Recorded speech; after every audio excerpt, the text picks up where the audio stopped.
खुलुमबाय दिनै 20 नभेम्बर 2023 रबिबार राजस्थानाव गंसे ट्रेक्टरजों धोरोम सिबिग्राफोरखौ लांबाय थानाय समाव श्रीसा साखाथियाव बे ट्रेक्टरा हरखाब जाब्रबथाय जानानै बेलथायदों आरो बे जाथायाव 4 सुबुङा जिउ गोमादों। लोगोसे बे जाथायाव गुबुन 8 सुबुङा गोब्राब जोखोम जादों। धोरोम सिबिग्राफोरा पान्जाबनिफ्राय राजस्थाननि गंसे मन्दिराव थांगासिनो दंमोन, नाथाय लामा ससेयावनो बे जाथाया जादों। आसामनि चराइदेवआव आलफा उदां उदखारि आफादनि 2 केडारआ पुलिसनि खाथियाव थांनानै गावसोरखौ पुलिसनो गथायदों। गावसोरखौ गथायनाय 2 केडारफोरनि मुङा जाबाय नयनपात माउत आरो दीपक हाथिबरुवा। लोगोसे बिसोरो पुलिसनो थरनै बमा, गंनै 9mm पिस्तल आरो गर 25 गोथां गुलि गथायदों। उत्तराखंडनि करबेट हाग्रामायाव सासे हाजिरा मावना जाग्रा लेबारआ डिकाला जयन्त करबेट नेशनेल पार्कआव खामानि मावबाय थानाय समाव मोसाजों गाग्लोबजानानै बुथारजादों। मोसाजों गाग्लोबजाना बुथारजानाय सुबुंनि मुङा जाबाय रामप्रसाद, 55 बोसोर बैसोनि। राजु नार्जारी मोननि अननायाव आङो जेलावसो दंमोन। एमपि नबसरनियानि एसटि सार्टिफिकेटखौ इउजि ब्रह्मआ मानो दानासै होननानै दावराव देख्रेब नार्जारी बिथाङा फोरमायदों। नायनि जायखि अर्डार बेखौ जेब्ला उइद्र खालामनानै लायो बे समाव आङो जोंना अनजालु राजु नार्जारीमोननि आशीर्बादाव बिसिनि अननायाव आं जेलावसो दंमोन, क'क्राझार जेलाव। 7 जानुवारिनिफ्राय आं जेलाव दङ। एखानो बै दिननि आं जेलाव दङ आरो जों बे अर्डारखौ मोन्दों फेब्रुवारिनि 27 थारिखआव जों अर्डार मोन्दों। हाइकर्टआ बे अर्डार होदों। दा गथे बबाव जों माने बमा गावनानै रंजाखो, बबे बेदर जानानै रंजाखो, जोंनि मानसिया बबाव फुरथि खालामखो, बे आसरित बाथ्राखौ बे माने बबेनिफ्राय मोननानै बुंखो, बिदि माने माबा खोथाखौ मानो अजन गैयै खोथाखौ मानो बुंनांगौ, बिदि बुंनाङा। बिदिब्ला मानसिफ्रा बयबो सन्देह जागोन, थगायसुला, राजुआ मिसा खोथा बुंग्रा होनना बुंगोन। दा आं जेल जानायनि थाखाय खथ' दुखु जादों बयबो जोंनि कर्मिफ्रा। जानो लोंनो खहाबा माने फुरथि गैया माने रायजोफ्राबो रंजानो बहा, रायजोफ्राबो आंनि थाखाय सोरबा माने प्रार्थना खालामदों, फुजा खालामदों आरो जोंनि माखासे जोंनि कर्मिफ्रा हयथ' मा जाबावनो सिन्था खालामदों, गिदों। रंजानायनि खुनु टाइमानो गैया। दा आङो दुखु खालामो बिदि बुंनायखौ बिदि बुंनो नाङा। ओमफ्राय लोगोसे बे रायजो राजाफ्रा ओमफ्राय फैसा खांनायनि बाथ्रा अनजालु राजुआ बुंदों। दा बे इनडाइरेक्टलि एसे माने जोंखौ फैसा खांनानै जानाय बायदि सेन्सआव बुंनाय बायदि आं मोन्दों। दा जोंहा फैसानि माबा खुनु लब गैया, जों फैसाखौ खुनु मिस इउज खालामा। रायजो राजाफ्रा जोंनो जा गरफा गरनै हरदों खोब लिमिटेड।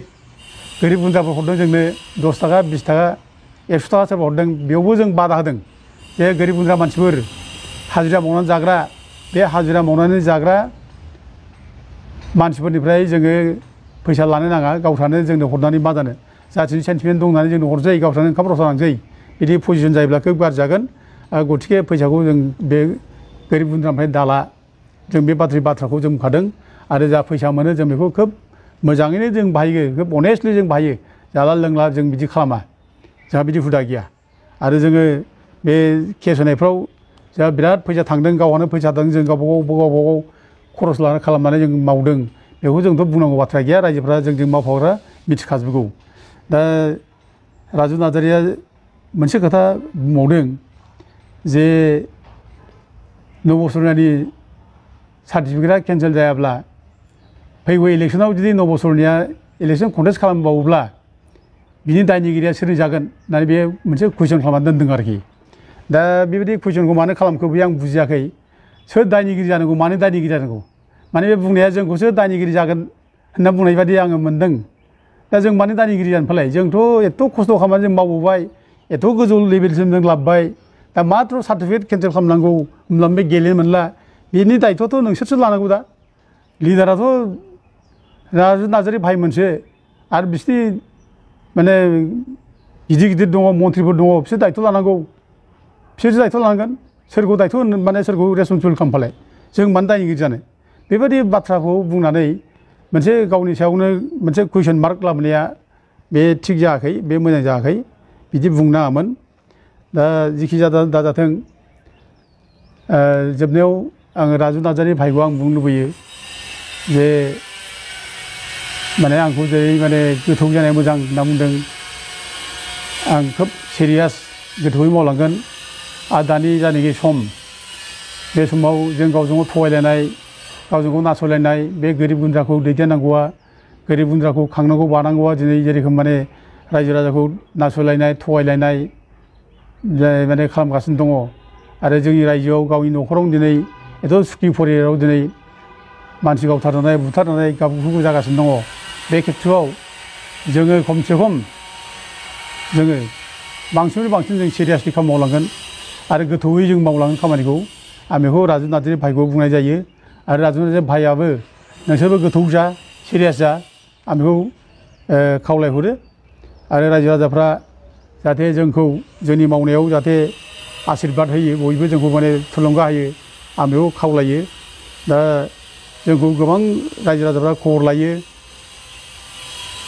बे 9 बोसोरनि केसा मारै जाखो खबर लायो दा बेफोर खबर लानाया जोंनि थाखाय बिराद गिदिर गिदिर थुलुंगा बिसोरनो जोंखौ थुलुंगा होनाय जायो बे खबर लानाया बिराद गिदिर थुलुंगा जोंखौ मावनो थाखाय माने जोंनि गोहोखौ फोराननाय जायो जों मनबल मोनो दा खिन्थु जोंना राजु भाइमोना एथ' जों बे खामानि मावबाय 9 बोसोरनि केसखौ जों एथ' गोबाव जुजिबाय 5 बोसोर नै 10 बोसोर जानोसै मावबोबाय एथ' खस्थ' थाखा फैसा खरस खालामबाय दा बेफोराव फंसे खोथा बुंनायमोनब्ला जे माबोरै जाखो आदा बे 9 बोसोरनि केसा माबा मोनसे उसुबिदा जादों नामा बेफोरखौ जुदि सोंनायमोनब्ला जों बिराद मनबल मोनगौमोन जों बिराद फुर्ति मोनगौमोन खुसि मोनगौमोन जे राजु नार्जारि भाइमोनाबो जोंखौ खबर लायो बयबो जोंजों दङ दाबो जों सानगौमोन खिन्थु दुखुनांथावा बेनो जोंखौ जेबो खबर लायाखै जोंनो जेबो माने थुलुंगाबो होनाय जायाखै बेफोराव जों एसे दुखु मोनो दा बिदि जानो नाङा आङो जोंनि नेताफ्रा फैगौ समफ्राव जाहाथे माने रायजोनि अलखद समाव जाहाथे बयबो गोख्रों जायो गाबथालायो नङै खोथाफोरखौ जाहाथे बुंलायलाया नङै खोथाखौ बुंनानै जाहाथे रायजोफोरखौ आन्दायहोआ आं बेखौ बयबो खावलायहरो बे 9 बोसोरनि जानाखि सार्टिफिकेट